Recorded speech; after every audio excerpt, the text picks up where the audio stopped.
Hello বন্ধুরা, আজকের ভিডিওতে আমরা একটি পাসপোর্ট সাইজের ছবি বানাবো। তো আমি এখানে আমার কম্পিউটার স্ক্রিনে চলে আসছি। এখানে আমার সেই ছবিটি এখানে দেখাচ্ছি। এটা আমি আগেই কাজ করে রেখেছি। তো এখন আমি দেখাবো আপনারা কিভাবে অন্য ছবি কাজ করতে পারেন। এটাকেই আমি কাজ করে দেখাচ্ছি। এখানে ক্রোম ব্রাউজারে আসবেন। প্রথমে এখানে এসে লিখবেন ব্যাকগ্রাউন্ড রিমুভ। এটা লেখার পরে আপনারা এন্টার দিতে পারেন কিবোর্ড থেকে।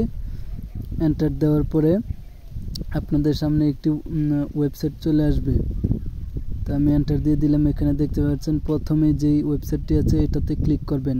আপলোড ইমেজে যাবেন। এখান থেকে আপনার কম্পিউটার থেকে ছবিটি সিলেক্ট করে দিবেন।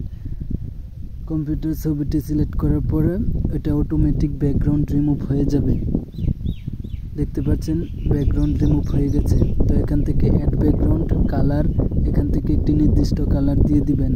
তো দেখতে পাচ্ছেন আমি দেওয়ার পরে নিচে ডান অপশন আছে, এটাতে ক্লিক করলাম, তারপরে ডাউনলোড করলাম। এখন ছবিটি আমার ক্রোম ব্রাউজারে ডাউনলোড হয়ে গেছে। তো আমি একটু ওপেন করে দেখাচ্ছি। 3 ডট থেকে ডাউনলোড, এই যে ছবিটি ডাউনলোড হয়ে গেছে। এখন আমরা ক্রোম ব্রাউজারটিকে ক্লোজ করে দিয়ে ফটোশপ ওপেন করব। ফটোশপ ওপেন করার পর একটু টাইম নিতেছে। এখান থেকে আমরা ফাইলে যাব। এগুলা কাটার পরে আমরা ফাইলে যাব।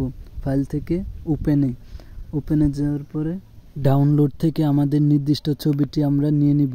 তারপর এখান থেকে আমরা ছবিটা ক্রপ করব। ক্রপ করার জন্য প্রথমে সাইজ হচ্ছে পাসপোর্ট সাইজ 1.5 ইঞ্চি, তারপর হচ্ছে 1.8 ইঞ্চি, রেজুলেশন দিতে পারেন 300। দেওয়ার পর আপনারা মাউস ড্র্যাগ করে ছবিটির উপরে নির্দিষ্ট ছবির অংশ আপনি নিতে পারেন। তারপরে টিক মার্কে টিক দিয়ে দিবেন। এটাতে দেওয়ার পরে আপনার ছবিটি ক্রপ করা হয়ে গেল।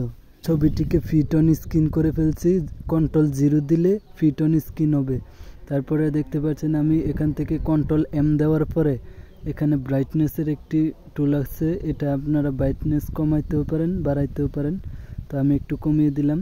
তারপর আমি এটাকে একটু জুম করলাম। দেখলাম আমার ছবির মধ্যে যদি কোনো দাগ টাগ থাকে তাহলে আমরা হিলিং ব্রাশ টুল দিয়ে এটা উঠাতে পারবো। তো আমার এই ছবিতে আগেই কাজ করা শেষ হয়েছে, যার কারণে কোনো দাগ নেই।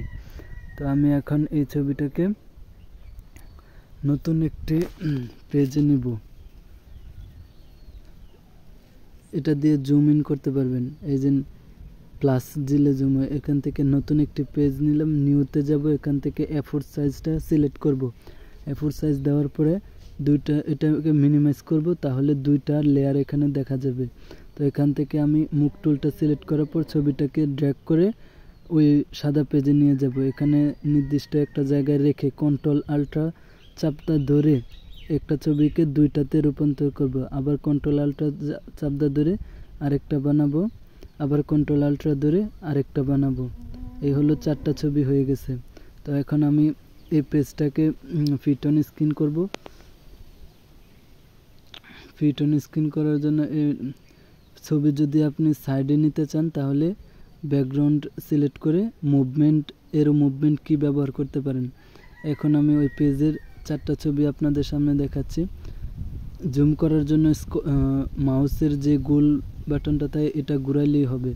তারপরে এখানে হচ্ছে প্রিন্ট প্রিভিউতে গেলাম। এখানে আপনার প্রসেসে যাবেন।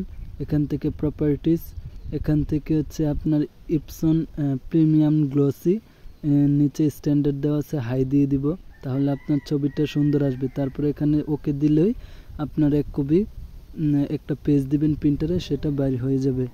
তো ভিডিওটি কেমন লাগলো নিচে কমেন্টে জানাতে ভুলবেন না। পরবর্তীতে কোন ধরনের ভিডিও দেখতে চান আমার চ্যানেলে নিচে কমেন্টে লিখতে পারেন।